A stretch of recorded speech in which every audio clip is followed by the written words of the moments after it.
The church was built by an architect by the name of Ernest Coxhead. And Ernest Coxhead was an Englishman who came to Southern California, and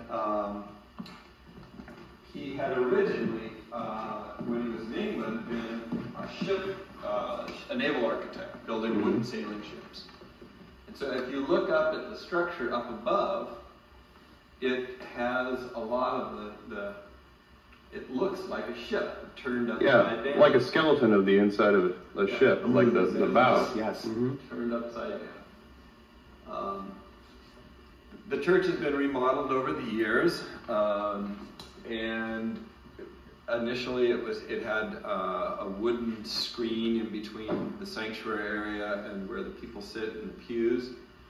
However, some of the original stuff is still here. Those stained glass windows, those 5 up there, are original to the 1888 building. Really? And were shipped here from New York by sailing ship around the Horn. There was no Panama Canal, and shipping by rail was too expensive. The other, those 3 windows in the south transept are original windows as well. Very nice. The building was added onto basically from where you see where the organ loft is now. That portion was added in 1950. The other thing that is of some interest is that in 1991, on June 28, 1991, Sierra Madre was the epicenter, and in fact, the epicenter was really basically about a mile below the surface here of a major earthquake. Really? From when?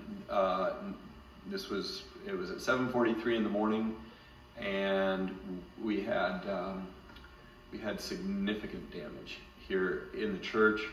We had 17 buildings that collapsed in Sierra Madre. There was 1 fatality. It was a major earthquake. This was recently? 1991. 1991. Wow. And over here in this stone bell tower, literally we can see daylight through these 18-inch thick walls. You can imagine it. We can see daylight through. There was daylight creeping through. Please, so, this is the stairs up to the bell tower here? Mm-hmm. Wow.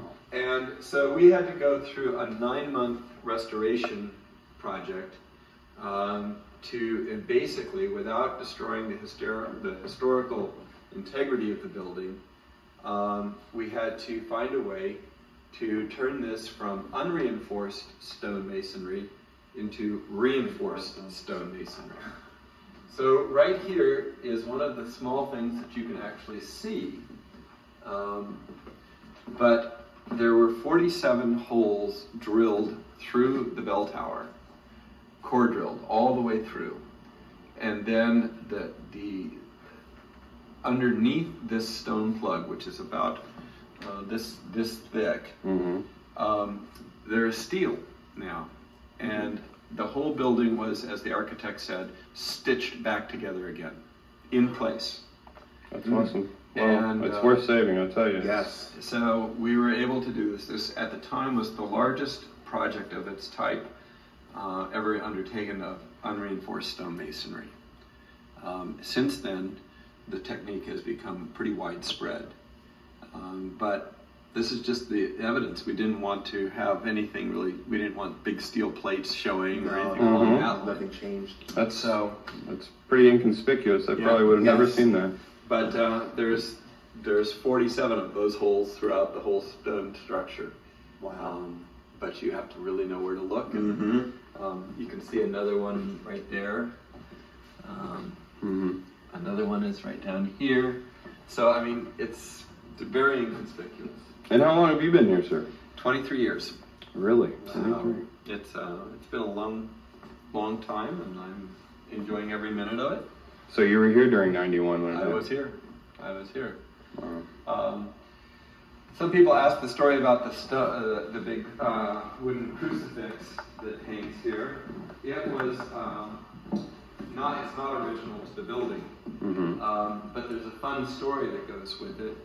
One of our parishioners' father was traveling in Mexico in the early 1920s in a small town called San Miguel de Allende, which is in the central highlands of Mexico, north of Mexico City. And he was staying in a hotel, and he admired the little crucifix that was above the bed in his hotel room. And he asked the hotel keeper if he could buy that crucifix. And the hotel owner said no, but if you go down the street, there's a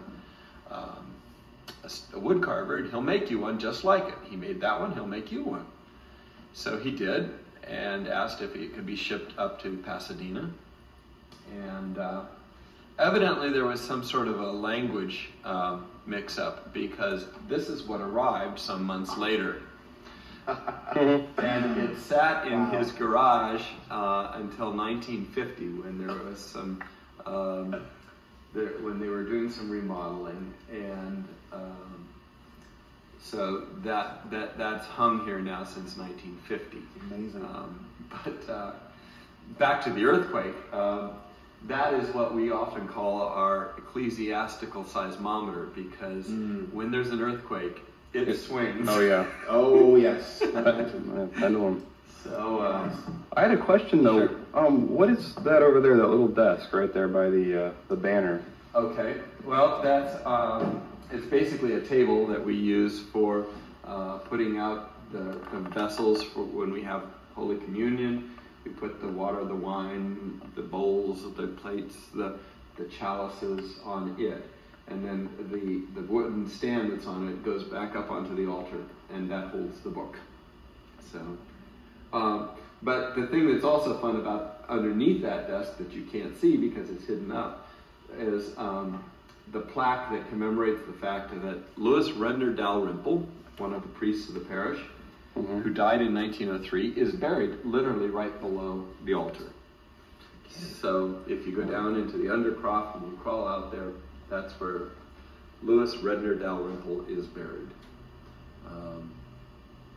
And he was one of the original? He was one of the early priests in the congregation. Wow. So that's something else. It is. So there's a lot of stories that are fun about Yes. this place. Oh wow, it's Fantastic. very.